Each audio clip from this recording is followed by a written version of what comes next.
आज मुख्यमंत्री मोहन माझी तृतीय महला प्रवेश सकाळ 9:30 शुभ समय निर्घंट दुई उपमुख्यमंत्री और मंत्रिमंडल सदस्यों सहित जीवे लोकसेवा भवन। आज तृतीय महलार प्रवेश करेंगे नुआ मुख्यमंत्री मोहन चरण माझी सकाळ 9:30 से शुभ समय निर्घंट कर जून 12 तारिख में मुख्यमंत्री भाव शपथ नहीं मोहन।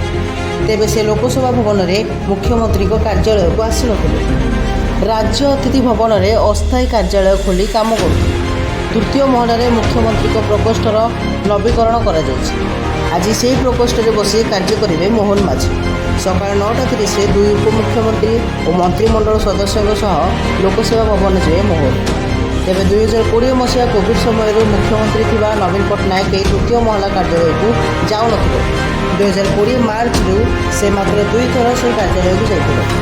रिपोर्ट जागरण 24 न्यूज।